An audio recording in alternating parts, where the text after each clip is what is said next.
नमस्कार दोस्तों, मेरा नाम है ऋषिकेश। दोस्तों, यहाँ पे लॉकडाउन तो खत्म होने का नाम नहीं ले रहा है और वैसे में आपके सभी काम ऑनलाइन चल रहे हैं। मतलब कि जो स्टूडेंट्स है उनके लेक्चर्स चालू है ऑनलाइन, जो ऑफिशियल ऑफिस में वर्क करते हैं उनका ऑफिशियल सभी काम ऑनलाइन चालू है और उनके ईमेल्स वगैरह सब कुछ हम ऑनलाइन घर बैठ के अपने लैपटॉप या फिर मोबाइल के अंदर कर रहे हैं। और वैसे में दोस्तों, जब भी हम ये काम करते हैं ऑनलाइन तो हमें एक अच्छे इंटरनेट की और अच्छे स्पीड की ज़रूरत होती है। और दोस्तों, अगर आप कोई भी सिम कार्ड इस्तेमाल करते हो, एयरटेल का या फिर जियो का या फिर आइडिया वोडाफोन का, तो उनमें हालांकि एक लिमिटेड डेटा आपको मिलता है। मतलब कि 1.5 GB या फिर 2 GB पर डे आपको मिलता है और उसके साथ में जो स्पीड है वो बहुत ही ख़राब आती है और वैसे में आपका जो काम है वो ठीक तरीके से नहीं हो पाता। तो इसका मतलब सॉल्यूशन ये है कि ये प्रॉब्लम सॉल्व करने के लिए आप अपने घर पे वाईफाई लगवा सकते हैं। और दोस्तों, वाईफाई कैसे लगवाते हैं और आप मतलब किस तरीके से एक अच्छा वाईफाई अपने घर के अंदर इंस्टॉल कर सकते हो, क्या उसकी प्रोसेस होती है और क्या उसकी प्राइसिंग होती है, ये सब कुछ मैं आपको इस वीडियो में बताने वाला हूँ। तो आप वीडियो को एंड तक जरूर देखिएगा। और हाँ, उससे पहले अगर आपने चैनल को अभी तक सब्सक्राइब नहीं किया तो सब्सक्राइब करके बेल नोटिफिकेशन को भी दबा दीजिए, क्योंकि मैं अपने चैनल के ऊपर ऐसे ही इंटरेस्टिंग टेक की वीडियोज़ लेकर आता रहता हूँ। दोस्तों, बिना किसी वक्त गवाए स्टार्ट करते हैं वीडियो को। दोस्तों, आप अगर अपने घर पे वाईफाई लगवाना चाहते हैं तो आपको सबसे पहले आपके एरिया में कौन से इंटरनेट सर्विस प्रोवाइडर है उनको ढूंढना होगा।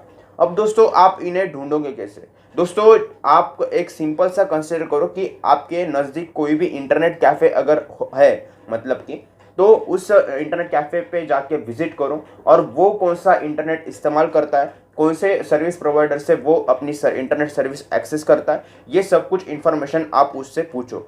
या फिर उससे आसान एक ऑप्शन है कि अगर आप गूगल पे जाके सर्च करते हो कि इंटरनेट सर्विस प्रोवाइडर्स और broadband internet service providers near me, तो वो आपको डेफिनेटली 4-5 सर्विस प्रोवाइडर के नाम बता देगा जो कि आपके एरिया में अवेलेबल है। दोस्तों, जब आपको पता लग जाए कि ये सर्विस प्रोवाइडर अपने एरिया में अवेलेबल है तो आपको उनके प्लान्स पहले चेक करने हैं कि कौन सा सर्विस प्रोवाइडर आपको अच्छे रेट में अच्छे प्लान्स दे रहा है। तो उस हिसाब से आपको डिसाइड करना है कि मतलब कौन सा ब्रॉडबैंड कंपनी का इंटरनेट कनेक्शन आपको आपके घर पे लगवाना है। दोस्तों, यहाँ पे मैंने जो किया था, मेरा पर्सनल एक्सपीरियंस, मैंने भी इंस्टॉल करके रखा है ब्रॉडबैंड।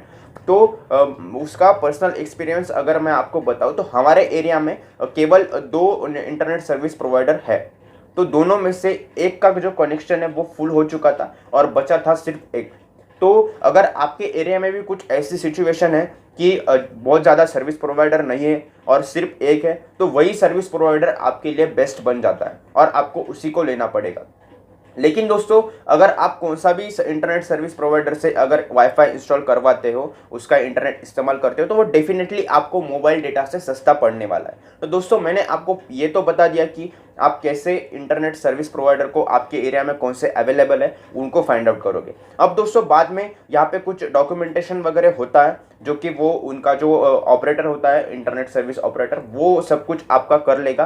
पूरा ऑनलाइन होता है, आपको कोई भी पेपर वर्क करने की यहाँ पे ज़रूरत नहीं पड़ती। उसके बाद में आपको एक प्लान चूज़ करना है, 3 महीने का या फिर 6 महीने का, जो भी आपका इंटरनेट सर्विस प्रोवाइडर आपको मतलब ऑफर कर रहा है। उनमें से आप कोई भी एक प्लान चूज़ कर सकते हो और अपने नीड के हिसाब से जो स्पीड है उस प्लान की वो डिसाइड कर सकते हो। मतलब कि अगर आपको एक नॉर्मल टास्क करना है तो 20 Mbps एक अच्छी स्पीड आपको मतलब है आपके लिए, क्योंकि मैंने भी जो वाईफाई इंस्टॉल करा है मेरे घर पे तो वो भी 20 Mbps स्पीड के ऊपर चलता है। दोस्तों, हायर स्पीड आपको 50 Mbps, 100 Mbps और जो आगे उसके आगे भी 500 या फिर 1 Gbps की भी मिल जाएगी। लेकिन आपको आपके नीड के हिसाब से डिसाइड करना है कि कौन सा इंटरनेट स्पीड का प्लान आपको लेना है। तो मेरे हिसाब से अगर आप ऑफिशियल वर्क करते हो और कुछ ईमेल्स वगैरह करते हो, ऑनलाइन लेक्चर्स आपके चालू है और कुछ थोड़े बहुत यूट्यूब पे वीडियो भी अपलोड करते हो मेरे जैसे, तो आप 20 Mbps का प्लान ले सकते हो जो कि आपके लिए बहुत ही ज़्यादा बेनिफिशियल होगा। दोस्तों, ये तो मैंने आपको बता दिया कि मतलब आपको सबसे पहले ढूंढना है कि कौन सा सर्विस प्रोवाइडर आपके एरिया में। दूसरा पॉइंट, आपको उसके प्लान्स देखने, जो भी सर्विस प्रोवाइडर आपको अच्छे प्लान्स प्रोवाइड कर रहा है उसी का इंटरनेट आपको लगवाना है। उसके बाद में वो आपको राउटर देगा। राउटर के चार्जेस मतलब बहुत ज़्यादा डिफर करते हैं, क्योंकि कंपनी टू कंपनी वैरी करता है। कोई कंपनी आपको उसके अंदर राउटर भी फ्री दे देंगी उस प्लान के अंदर, या फिर कोई कंपनी राउटर के एक्स्ट्रा चार्जेस लेगी। और दोस्तों बात करते हैं यहाँ पे इंस्टॉलेशन चार्जेस के बारे में। दोस्तों कुछ कंपनी जो है वो इंस्टॉलेशन चार्जेस नहीं लेती, लेकिन कुछ कंपनी 2,000 रुपये तक इंस्टॉलेशन चार्जेस लेती है, और उन 2,000 रुपये को आपको एक बार में पे कर देना होता है, और बाद में आगे जब भी आप कोई प्लान डलवाओगे तो आपको उस इंस्टॉलेशन फीस को वापस से नहीं भरना होता है, वो वन टाइम पेमेंट होता है।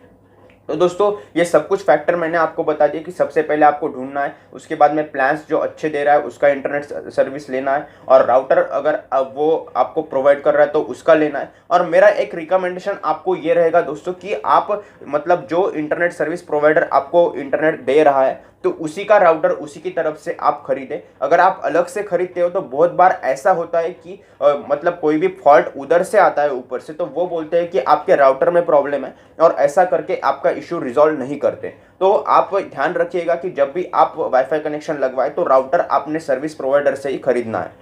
तो ये 3-4 फैक्टर्स आपको ध्यान में रखने हैं, और आपके घर में आपको वाईफाई लगवाना है, और बहुत सारे सेविंग आप इसकी वजह से कर सकते हो।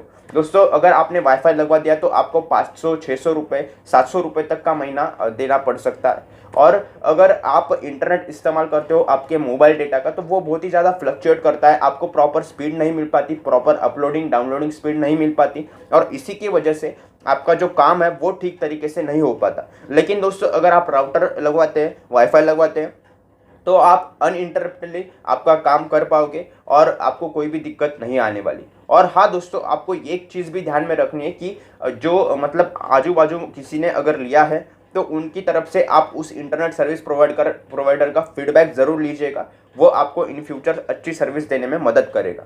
तो दोस्तों यही था आज की इस वीडियो में, मैंने आपको बता दिया कि घर पे राउटर कैसे इंस्टॉल करते हैं और कैसी उसकी प्रोसेस होती है, ये सब कुछ मैंने आपको इस वीडियो में बता दिया है। तो उम्मीद है कि आपको ये वीडियो पसंद आया होगा। अगर आपको ये वीडियो पसंद आया तो चैनल को सब्सक्राइब करके बेल नोटिफिकेशन को भी दबा दीजिए, क्योंकि मैं अपने चैनल के ऊपर ऐसे ही इंटरेस्टिंग टेक की वीडियोज़ लेकर आता रहता हूँ।